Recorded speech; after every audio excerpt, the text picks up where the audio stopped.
आज हम स्टार्ट करने वाले हैं pair of straight line.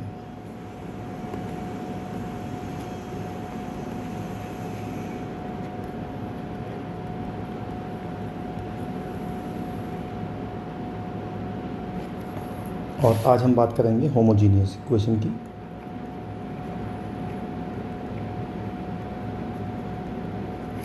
Homogeneous equation of second degree.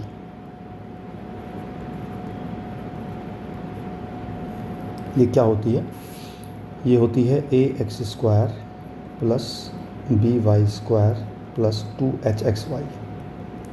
Basically pair of straight line होता क्या है? जब हम दो इक्वेशन ऑफ लाइंस को आपस में मल्टीप्लाई करते हैं तो एक इक्वेशन आती है सेकेंड डिग्री की, उसको बोलते हैं पेयर ऑफ स्ट्रेट लाइन।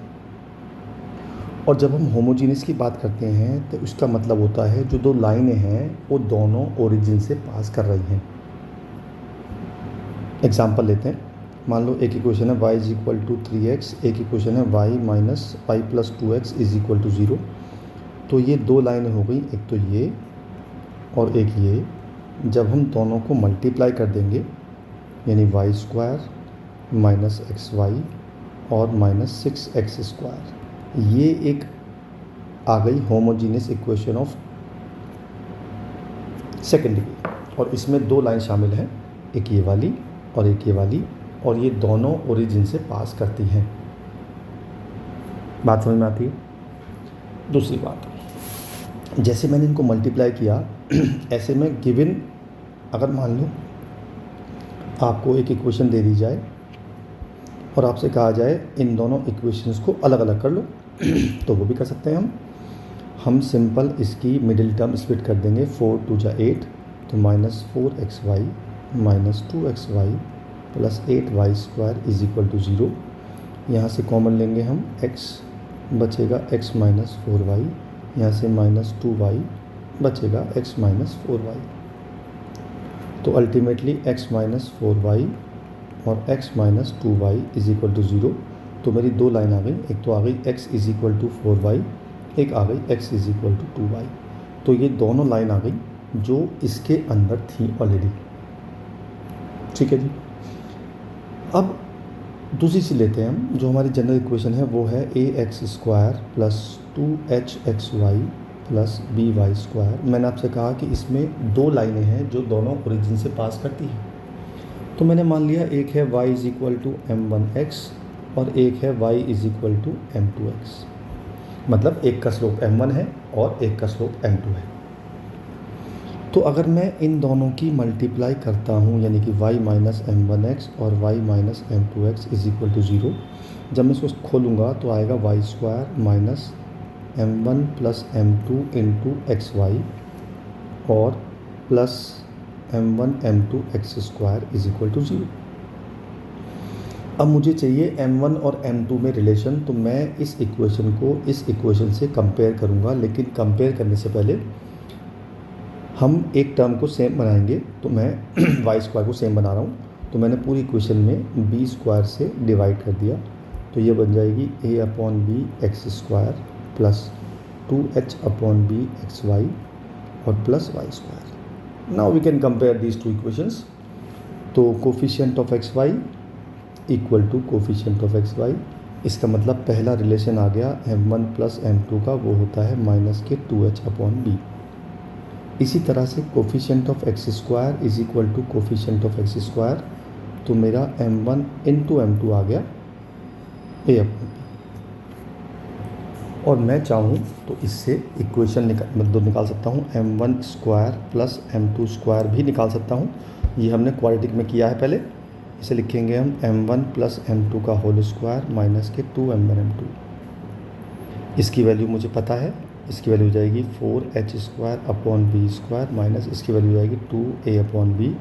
तो अल्टीमेटली आ जाएगा 4h square minus 2ab upon b square. That is the value of m square m1 square plus m2 square की।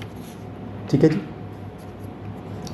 अच्छा, अब सोचो ज़रा, एक क्वेश्चन लेते हैं। हमने क्वेश्चन लिया, हमने लिया जी, हमें एक इक्वेशन दी है y square minus 9xy plus 18x² is equal to 0 और एक है y इज इक्वल टू 9 और मुझे इन तीनों लाइनों से एरिया निकालना है, एरिया ऑफ ट्राइंगल।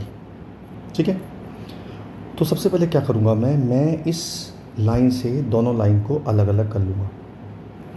6 3 जा 18, इसके मिडिल टर्म स्प्लिट हो रही है, y² minus 6xy minus 3xy plus 18x² is equal to 0, y minus 6x और ये आ जाएगा y minus 3x is equal to 0। तो मेरी तीन इक्वेशन आ गई, y is equal to 6x, y is equal to 3x और y इज इक्वल टू 9। अब let us make a figure, कि मैंने फिगर बना ली। तो ये है, सपोज करो y इज इक्वल टू 9, ये है y is equal to 6x और ये है y is equal to 3x। तो मैं तीनों पॉइंट निकालूंगा। तो मैंने इन दोनों को सॉल्व किया तो मेरा पॉइंट आया 0 0, तो ये पॉइंट हो गया 0, 0। जब मैं इसको सॉल्व करूँगा तो y की वैल्यू तो 9 है, तो x की वैल्यू हो जाएगी 3, तो ये आ गया 3, 9। जब मैं y की वैल्यू 9 यहाँ पुट करूँगा तो मेरा x की वैल्यू आ जाएगी 3/2, तो 3/2, 9। तो ये 3 पॉइंट आ गए। अब मुझे इन 3 पॉइंट से एरिया निकालना है। एरिया होता है half x1 y1 1, x2 y2 1, x3 y3 1। आप चाहो तो उस फॉर्मूले से भी निकाल सकते हो जो हमने 10th क्लास में पढ़ा है। इसे एक्सप्लेन कर देंगे इसके अलावा, ये इंटू ये माइनस ये इंटू ये, तो 1/2, 27 माइनस 27/2, तो ये आ जाएगा 27/4। ये मेरा आंसर आ गया, ये इस ट्राइंगल का एरिया आ गया। ठीक है जी, ओके। अच्छा जी, अब बात करते हैं हम एंगल बिटवीन टू लाइंस की। अगर मुझसे कहा जाए कि ax² plus 2hxy plus by², इसमें दो लाइनें हैं, मुझे इन दोनों के बीच में एंगल चाहिए। तो सिंपल सी बात है कि अगर ये मान लिया मैंने y is equal to m1x और ये मान लिया मैंने y is equal to m2x, तो इनके बीच में एंगल निकालूंगा। तो मैं निकालूंगा tan theta is equal to m2 minus m1 upon 1 plus m1 m2 mod के अंदर। अब मैं m2 माइनस m1 को लिखूंगा under root m2 plus m1 का होल स्क्वायर माइनस के 4m1 m2, और नीचे m1 m2 की वैल्यू मुझे पता है a/b। अब मुझे इन सब की वैल्यू पता है, मैं सब की वैल्यू पुट कर दूंगा। ये हो जाएगा 2h/b का होल स्क्वायर, माइनस है तो लेकिन प्लस हो जाएगा, माइनस 4a/b। नीचे आ जाएगा एलसीएम लेके b प्लस a/b। ऊपर का भी एलसीएम ले लेंगे तो एलसीएम b² आ जाएगा, जो बाहर आके कट जाएगा। तो बेसिकली मेरा आ गया 4h² minus 4ab under root upon a plus b, mod के अंदर है। और यहाँ से 4 कॉमन लेके बाहर 2 हो जाएगा, तो 2 under root h² minus ab upon a plus b। तो ये फॉर्मूला आ गया एंगल बिटवीन टू लाइंस, और जिसमें हमें दोनों लाइंस गिवन हो। ठीक है। अच्छा, दूसरी बात, अगर किसी भी लाइन में, मान लो ये लाइन है ax² plus 2hxy plus by² is equal to 0, और मुझसे कहा जाए कि जी ये दोनों लाइन आपस में परपेंडिकुलर हैं। तो अगर दो लाइन आपस में परपेंडिकुलर होती हैं तो कंडीशन होती है a plus b equal to 0। It means coefficient of x² plus coefficient of y² should be equal to 0। अगर हमने ये कंडीशन लगा दी तो हम कह सकते हैं कि जी दोनों लाइन आपस में परपेंडिकुलर हैं। ठीक है, चलिए एक क्वेश्चन कर लेते हैं। क्वेश्चन है, हमें शो करना है कि x² plus 4xy plus y² is equal to 0, और एक लाइन है x minus y is equal to 4। वो कह रहा है कि ये दो लाइनें हैं और ये एक लाइन ये है, मुझे शो करना है कि ये रिप्रेजेंट कर रही हैं इक्विलेटरल ट्राइंगल को। ठीक है, ओके। तो हम क्या करेंगे, सबसे पहले इन दोनों के बीच में एंगल निकालेंगे। तो tan थीटा निकालेंगे, m2 माइनस, मतलब फॉर्मूला है 2 अंडर रूट, इसका जो h है, h होगा 2, a होगा 1, b होगा 1, तो h² minus 4ab upon h² minus ab, not 4ab, ab